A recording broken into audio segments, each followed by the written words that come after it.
Good evening students. आज हम next method करेंगे जो है एक्टिविटी बेस्ड मेथड, क्रियात्मक आधारित विधि। जैसे नाम से ही पता चलता है कि ये जो विधि है वो मतलब एक्टिविटी पे बेस्ड हो। तो एक्टिविटी बेस्ड टीचिंग मेथड है क्या? Activity method is a technique adopted by a teacher to emphasize his or her method of teaching through activity in which the students participate rigorously and bring about efficient learning experiences. Activity method जो क्या है क्रिया आप बोल सकते हो कि जो क्रियात्मक आधारित विधि है वो शिक्षण की वह विधि है जिसमें जो टीचर है वो बच्चों को पार्टिसिपेट करवाता है एक्टिविटीज़ में। मतलब पहले खुद एक्टिविटी करके बच्चों के सामने दिखाता है और फिर बच्चों को पार्टिसिपेट जो है उन एक्टिविटीज़ में पार्टिसिपेट करने के लिए मोटिवेट किया जाता है, जिससे कि उनकी जो लर्निंग एक्सपीरियंसेस हैं वो एफिशिएंटली होते हैं। मतलब उनमें उनके जो भी लर्निंग है वो एफिशिएंट होती है। ठीक है, तो it is a child centred approach. ये क्या है? बाल केंद्रित प्रक्रिया है। It is a method in which the child is actively involve in participating mentally and physically. तो ये क्या है? एक प्रक्रिया है जिसमें जो बच्चा है वो शारीरिक रूप से और मानसिक रूप से पार्टिसिपेट करता है। Learning by doing is the main focus of this method. तो इसमें बच्चा करके सीखता है। Learning by doing is imperative in successful learning since it is well proved that more the senses are stimulated, more a person learns and longer he or she retains. तो जो learning by doing है वो क्या बोल सकते हो कि is इम्पेरेटिवली in successful learning, मतलब इम्पेरेटिव होता है वो एक सफल अधिगम में बहुत महत्वपूर्ण योगदान होता है करके सीखने का। क्योंकि ये कहा भी गया है कि जो जितनी ज़्यादा सेंसेस हमारी यूज़ होगी उतनी ही ज़्यादा जो है वो कोई भी जो अधिगम करता है वो उसका जो अधिगम है वो परमानेंट होगा और वो जो भी चीज़ सीखेगा वो ज़्यादा समय तक उसके दिमाग में रहती है। तो आप बोल सकते हो कि पीने जी 1989 mentions that in an activity based teaching learners willingly with enthusiasm internalize and implement concept relevant to their needs। तो कि एक्टिविटी बेस्ड मेथड में क्या होगा, या एक्टिविटी बेस्ड जो लर्निंग होती है या जो टीचिंग होती है इसमें जो लर्नर होता है वो विलिंगली और उसमें एक इच्छा से और एंथुजियाज्म से, ठीक है, इम्प्लीमेंट करता है अपनी सारी जो भी सेंस ऑर्गन्स हैं, सेंस हैं, हमारी सेंसेस हैं।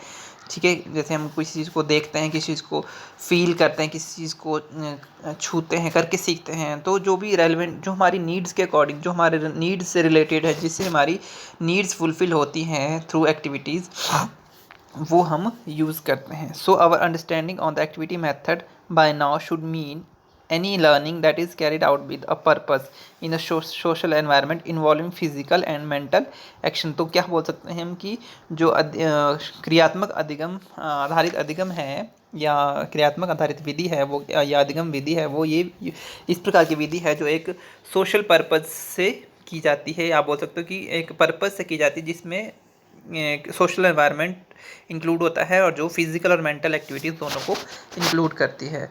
It requires active problem solving by students in finding patterns in the information through their own investigation. तो क्या होता है इसमें, जो भी है बच्चा जो सीख रहा है वो प्रॉब्लम जो समस्या समाधान हेतु जो भी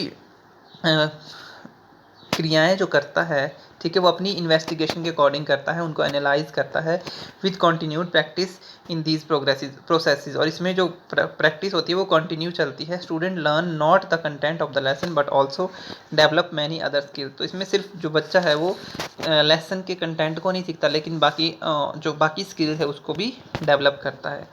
तो it also enhances other aspects, ठीक है, it enhances creative aspect of experience. ये क्रिएटिव एक्सपीरियंस के क्रिएटिव एस्पेक्ट को भी एनहांस करता है। It gives reality of learning, ये लर्निंग को रियलिटी प्रदान करता है कि हाँ रियल में हमने कुछ चीज़ सीखा है।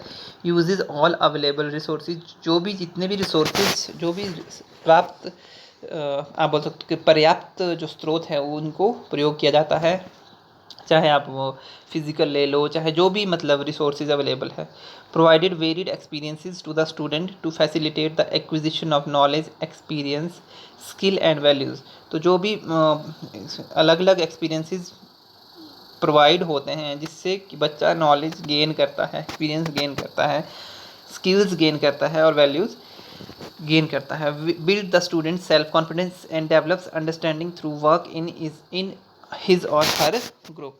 तो इसमें क्या है, सेल्फ कॉन्फिडेंस डेवलप होता है बच्चों में, gets experience, develop interest, enriches vocabulary and provides stimulus for reading. तो इससे बच्चा क्या है, एक्सपीरियंस गेन करता है, उसमें इंटरेस्ट डेवलप होता है, उसकी वोकेबलरी एनरिच होती है। तो इस तरह से होती है। Develop happy relationship between students, teacher and student. तो इसमें बच्चों और बच्चों के बीच में हेल्दी रिलेशनशिप डेवलप होता है, और टीचर और स्टूडेंट के बीच में भी हेल्दी रिलेशनशिप डेवलप होता है।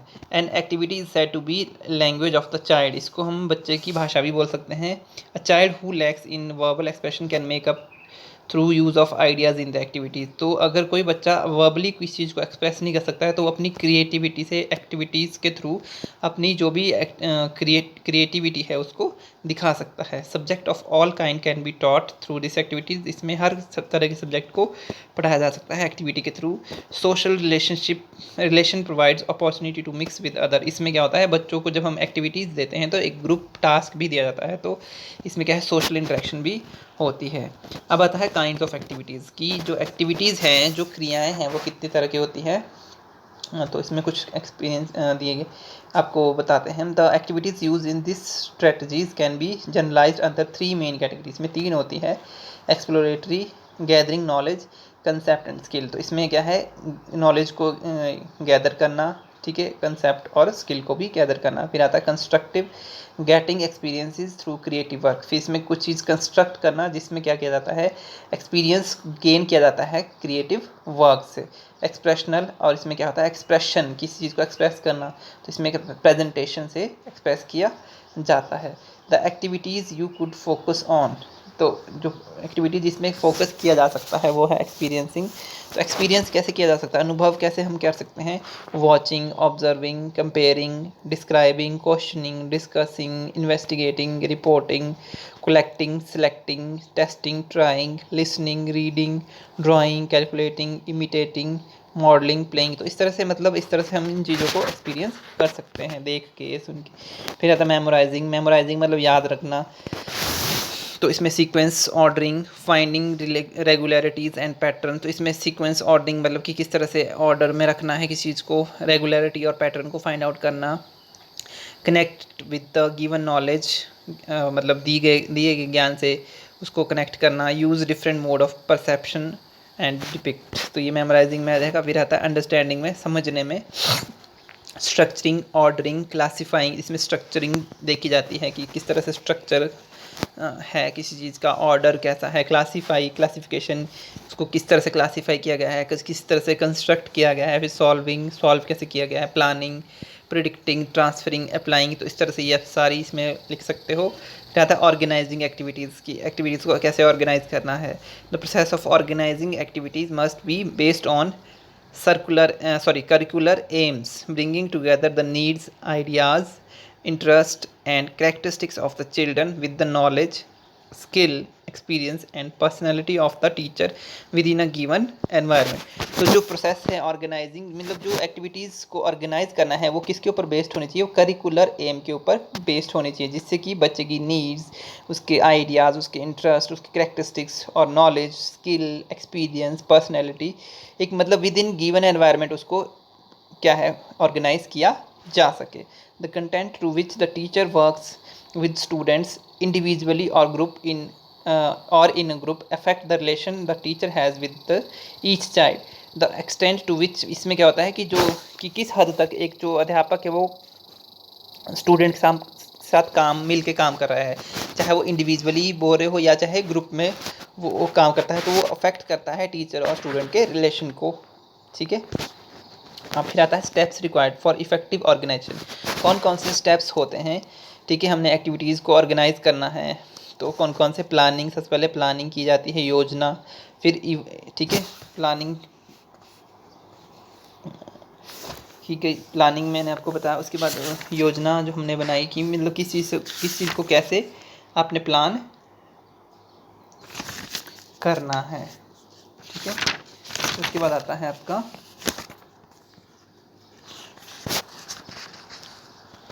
Involving children the learning process, और मतलब बच्चों को क्या है लर्निंग प्रोसेस में इन्वॉल्व करना है।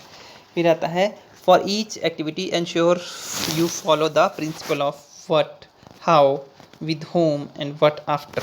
तो हर एक एक्टिविटी में क्या है हमने कुछ सिद्धांतों को फॉलो करना होता है कि व्हाट क्या, हाउ कैसे, विद होम किसके साथ या किसके द्वारा, एंड व्हाट आफ्टर इसके बाद क्या, ठीक है। तो ये with whom, where, how long, ये आप सब बोल सकते हो। And share you give clear instruction before each activity, और हर एक एक्टिविटी से पहले इंस्ट्रक्शन जो है वो क्लियरली बच्चों को दी जानी चाहिए। It must focus on the above ABCD, मतलब ये सब जो आपको मैंने 4 बताए इन सब को ध्यान में रख के ये चीज़ होनी चाहिए। फिर आता है role of teacher in activity, ये आप लास्ट में लिखना कि इस जब आपको मतलब मेन इसकी लिमिटेशन, और ये अभी मैंने पहले बताया है, आपने इसको लास्ट में लिखना कि role of teacher in activity based method. जो टीचर है वो क्या, उसका रोल क्या होता है। टीचर एक प्लानर होता है, एक ऑर्गेनाइज़र होता है, इवेल्युएटर होता है, मतलब वो एक योजना बनाने वाले के रूप में, ऑर्गेनाइज़र के रूप में और इवेलुएटर के रूप में काम करता है। फैसिलिटेटर, ठीक है, वो फैसिलिटी प्रोवाइड करता है। डिसीजन मेकर, डिसीजन बनाता है। नॉलेज इम्पार्टर, नॉलेज प्रदान करता है। और डिसिप्लिनेरियन, ठीक है, और उसको अनुशासन, वो अनुशासन बनाए रखता है कि किसी भी गतिविधि में, किसी भी क्रिया में मतलब डिसिप्लिन होना चाहिए। फिर आता है क्वेश्चंस फॉर गुड एक्टिविटी, कौन कौन सी जो है वो बातें जो है वो ध्यान में रखनी चाहिए एक अच्छे क्रियात्मक से संबंधित, कौन कौन सी चेतावनियाँ होनी चाहिए। सबसे पहले आता है एप्रोप्रिएट अरेंजमेंट, उचित व्यवस्था। उचित व्यवस्था मतलब कि प्रयोग करते समय मतलब अध्यापक को इस बात का ध्यान होना चाहिए कि हर जो भी एक्टिविटी हम कर रहे हैं उसमें हर एक चीज़ बच्चों को दिखाई देनी चाहिए। तो और उसको मतलब दिखाई दे रही है या नहीं दिखाई दे रही, उसके लिए मतलब विजिबल होनी चाहिए हर एक बच्चों की, वो हर एक एक्टिविटी को परफॉर्म कर सके। तो इसमें क्या आएगा, यूज़ ऑफ मिरर, दर्पण का प्रयोग। तो अध्यापक की मेज के ऊपर उचित कोण पर एक दर्पण लगाना चाहिए। मीन्स जो टेबल होता है टीचर का, उसके ऊपर एक मिरर होना चाहिए जिसमें पीछे भी जो भी चीज़ रखी है उसकी इमेजेस वो अच्छी तरह से देख सके, ठीक है, कि क्या हो रहा है, ठीक है। मतलब एक टेबल पे उसका मिरर होना चाहिए कि पीछे जो भी एक्टिविटीज़ परफॉर्म हो रही है अध्यापक उसको देख सके, उसमें वो देख सके। तो यह मतलब क्या है कि बच्चों को मतलब इससे क्या होता है, टीचर जो है बच्चों के ऊपर नज़र रख सकता है, क्योंकि सामने से तो नज़र नहीं रख सकते। तो मतलब मेन जो है वो मिरर होना चाहिए एक टेबल के ऊपर, जिससे अध्यापक जो है बच्चों की एक्टिविटीज़ के ऊपर जो है वो नज़र रख सके। फिर आता है डिसिप्लिन क्लास, अनुशासित कक्षा। तो अनुशासित कक्षा मतलब कि अनुशासन में होना चाहिए। वहाँ पे जब आप ग्रुप बना रहे हो तो आपको पता होना चाहिए ग्रुप में भी बच्चों को कैसे रखना है, बिठाना है, खड़े रखना है, टेबल के चारों ओर करना है, तो इस तरह से, ठीक है। फिर आता है मेज़ का प्रयोग, यूज़ ऑफ टेबल, ठीक है। तो टेबल का मतलब कि जब एक्टिविटीज़ को परफॉर्म करना है तो जो भी इक्विपमेंट्स हैं जिसके थ्रू एक्टिविटीज़ होगी, ठीक है, तो वो एक टेबल के ऊपर होनी चाहिए। फिर आता है सफिशेंट लाइट, पर्याप्त प्रकाश। जो आप बोल सकते हो कि जिसके ऊपर हम, जो भी टेबल है जिसके ऊपर एक्टिविटीज़ परफॉर्म होती है उसमें, उस रूम में या उस टेबल के आसपास सफिशेंट लाइट होनी चाहिए, ठीक है। तो जिससे कि क्या है, बच्चों को एक्टिविटीज़ परफॉर्म करने में डिफ़िकल्टी ना हो। फिर आता है एक्टिविटी इक्विपमेंट, क्रियात्मक उपकरण, ठीक है। क्रियात्मक उपकरण संभव रूप से बड़े होने चाहिए। मीन्स जो भी एक्टिविटी इक्विपमेंट है वो बड़े होने चाहिए। जैसे इलेक्ट्रिक बेल है, उसका जो बोल सकते हो आपकी जो मॉडल है उसका, ठीक है, वर्नियर कैलिपर्स। तो इस तरह जैसे हम भी कोई भी बच्चों को दिखाएंगे कि ये इलेक्ट्रिक बेल है, वर्नियर कैलिपर है, स्क्रू गॉज है, स्फेरोमीटर है, ठीक है, ये पेंडुलम है। तो मतलब बहुत छोटे नहीं होने चाहिए कि बच्चों को पता ना चले कि ये क्या है, ठीक है। तो उस तरह से होने चाहिए। फिर आता है उपकरण क्रम, अरेंजमेंट ऑफ इक्विपमेंट, कि जो जब हम एक्टिविटीज़ को, जो भी एक्सपेरिमेंट है और जो उसको जब हम शुरू करेंगे तो उसमें जो भी चीज़ें हमारी यूज़ होगी उनको एक सीक्वेंस में रखना है, अरेंज करना है, ठीक है, कि किस तरह से कौन सी चीज़ लेफ्ट हैंड साइड आएगी टेबल में, कौन सी चीज़ राइट हैंड साइड आएगी, कौन सी चीज़ पहले यूज़ होगी, कौन सी चीज़ बाद में होगी। ये नहीं कि हैफजेड मैनर में रखा जाए और बच्चों को पता ही ना हो कि कौन सी चीज़ कब यूज़ होगी। फिर आता है प्रिपरेशन ऑफ द टीचर, अध्यापक की तैयारी। अध्यापक की तैयारी का मतलब कि कोई भी जो प्रयोग है, कोई भी जो परीक्षण है वो सफल तभी होगा जब और प्रभावशाली तभी होगा जब अध्यापक पहले से ही उसके लिए तैयार होगा। तो मीन्स टीचर को प्रिपेयर होना है बच्चों को बताने से पहले। फिर आता है अध्यापक की सावधानी, precautions by the teacher.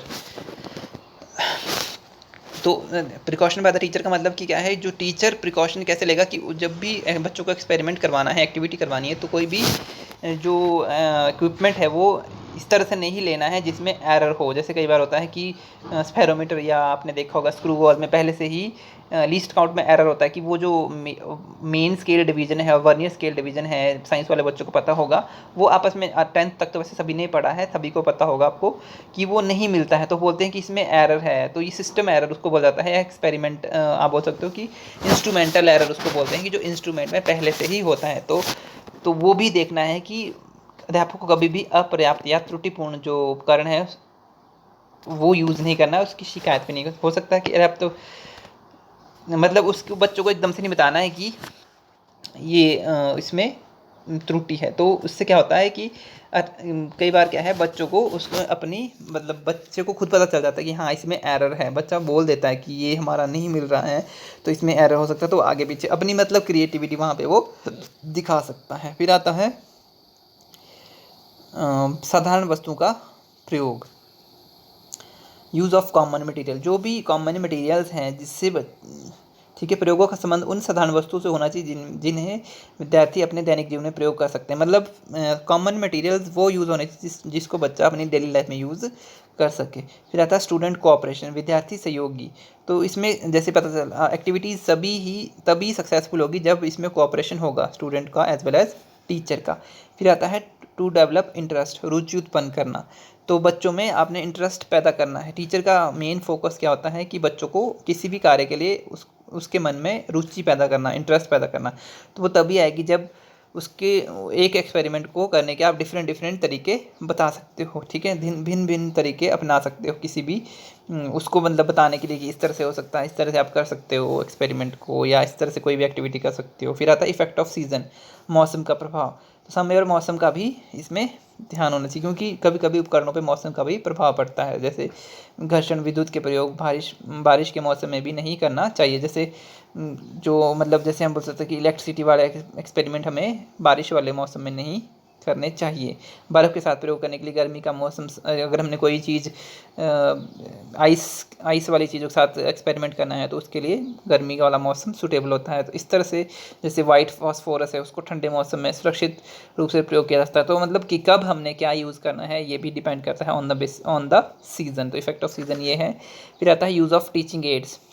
Teaching add में जैसे कि चार्ट, मॉडल, ठीक है, तो ये आपके ब्लैक बोर्ड वगैरह ये सारे यूज़ हो गए, ठीक है। तो इसमें टीचिंग एड्स में ये सारा आ गया कि कब आपने टीचिंग एड यूज़ करना है, कैसे आपने चार्ट यूज़ करना है बच्चों को बताने के लिए, कैसे मॉडल यूज़ करना है, ठीक है, फिल्म स्ट्रिप्स कैसे यूज़ करनी है, OHP ओवरहेड प्रोजेक्टेड कब यूज़ करना है, मतलब बच्चों को स्लाइड्स दिखानी है, कैसे दिखानी है, कब दिखानी है, तो ये सारा कुछ इसमें आएगा। अब आता है इसकी मेरिट्स, इसकी गुण क्या है। तो ये साइकोलॉजिकल मेथड है, मनोवैज्ञानिक है, ठीक है। मनोवैज्ञानिक मतलब बच्चों के साइकोलॉजी को ध्यान में रख के ही ये चीज़ मतलब जो एक्टिविटी है वो बच्चे अपने साइकोलॉजी के अकॉर्डिंग ही करते हैं। कॉस्टली ऑपरेटस, इसमें जो ऑपरेटस है वो बहुत ही कीमती होते हैं, ठीक है। तो इसमें मतलब कई बार होता है कि टूट जा कोई, जैसे अपने डेलिकेट कोई एक्टिविटी होती है जिसमें तो एक्सपेरिमेंट उसमें जो ऑपरेटस यूज़ होता है वो भी क्या होता है, कॉस्टली होता है। तो टूट जाए तो वो भी मतलब क्या है, बहुत ज़्यादा उसमें मतलब कई बार होता है बच्चों को पे करना पड़ता है, या फिर इस तरह से बोलते हैं कि अगर ये टूट फूट जाए तो इतना महंगा है। तो कॉस्टली एक्सपेरिमेंट मतलब कोई भी एक्सपेरिमेंट हम एक्टिविटी जब करते हैं तो वो ध्यान में रख के करनी चाहिए। यूज़फुल इन डेंजरस एक्सपेरिमेंट्स, खतरनाक प्रयोगों में उपयोगी। तो खतरनाक प्रयोगों में भी यह विधि उपयोगी है, मतलब जो एक्टिविटी मेथड है वो खतरनाक प्रयोगों में भी बहुत उपयोगी है, जैसे क्लोरीन अमोनिया तैयार करना, हाइड्रोजन गैस का जलना। तो ये सारे जैसे हम केमिस्ट्री में करते हैं तो इस तरह से आप बोल सकते हो। फिर इकोनॉमिकल, कम खर्चीली, यह विधि कम खर्चीली है, क्योंकि जब विद्यार्थियों के व्यक्तिगत प्रयोग के लिए पर्याप्त उपकरण ना हो तो मतलब अगर इंडिविजुअली हम किसी एक्टिविटी को बच्चों को ना करवा पाए तो हम ग्रुप में भी एक्टिविटी को करवा सकते हैं। फिर आता है टाइम सेविंग, इससे समय की बचत हो जाती है क्योंकि हम एक ग्रुप में टास्क करवाते हैं तो वो सभी को पता चल जाता है। फिर आता है बेस्ड ऑन एक्टिविटीज़, क्रियाओं पर आधारित है ये। लास्ट आता है यूज़फुल फॉर एवरीवन, और ये सभी के लिए उपयोगी है। फिर आते हैं इसकी लिमिटेशन, सीमाएं या दोष बोल सकते हो। कार्य द्वारा लिखने के सिद्धांत के विपरीत, not based on learning by doing, learning by not based on writing by doing, writing लिखना आपने, लर्निंग नहीं आएगा, राइटिंग बाय डूइंग मतलब उस कर, क्योंकि इसमें जब हम कार्य करेंगे तो वो लिख नहीं सकते हम, ठीक है ना, सीखने की कोई, या बोल सकते सॉरी कार्य द्वारा लर्निंग, मैंने गलत बोल दिया, कार्य द्वारा सीखने के लिए, not based on learning by, वैसे आप मैंने शुरू में बताया था कि लर्निंग बाय डूइंग पे है, तो इसमें अगर हम बच्चों को डायरेक्ट ही बोलेंगे कि एक्सपेरिमेंट करो, बच्चों को नहीं बताएंगे, ठीक है, तो इसमें पहले बच्चों को गाइड किया जाता है टीचर के द्वारा। अगर हम बोलेंगे कि आप अपने आप करो तो बच्चा खुद करके नहीं सीख सकता, कई एक्सपेरिमेंट ऐसे होते हैं जिसमें, तो इसलिए बोल सकते हैं कि करके सीखने द्वारा के सिद्धांत के विपरीत है ये। फिर आता है प्रत्यक्ष अनुभवों के विपरीत, नॉट बेस्ड ऑन एक्सपीरियंसेस, क्योंकि इसमें एक्सपीरियंस काउंट नहीं करता, जब तक अध्यापक अपने स्टूडेंट्स को गाइड नहीं करेगा कि ये एक्सपेरिमेंट इस तरह से होगा, आपने इस तरह से करना है, तो वो इसमें नहीं, मतलब एक्सपीरियंस का इसमें कोई भी रोल नहीं है। नॉट चाइल्ड सेंटर्ड, तो ये विद्यार्थी केंद्रित भी नहीं है, क्योंकि इसमें बच्चों को टीचर के द्वारा ही गाइड किया जाता है। विकास में बाधक, ऑब्स्टेकल इन प्रोग्रेस, ठीक है, तो ये विद्यार्थियों में प्रयोगशाला संबंधी उचित कौशल का विकास भी नहीं होता। फिर आता है not based on scientific attitude, ठीक है, वैज्ञानिक दृष्टिकोण के विपरीत भी है ये, क्योंकि इससे वैज्ञानिक दृष्टिकोण बच्चों का डेवलप मतलब नहीं होता है। No scope for individual difference, और इसमें व्यक्तिगत विभिन्नता का भी अभाव है, क्योंकि जो इसमें क्या होता है, तीव्र बुद्धि वाले छात्र मंद बुद्धि वाले छात्रों, मतलब इसमें क्या है, तीव्र बुद्धि वाले और मंद बुद्धि वाले छात्र एक ही गति से सीखने पे मजबूर हो जाते, क्योंकि अगर ग्रुप में टास्क करेंगे तो वो एक ही उससे पेज से वो कर पाएंगे। सो ये था एक्टिविटी बेस्ड मेथड। तो आपको कोई भी प्रॉब्लम हो आप मुझे पर्सनली मैसेज करके पूछ सकते। Thank you and have a nice evening.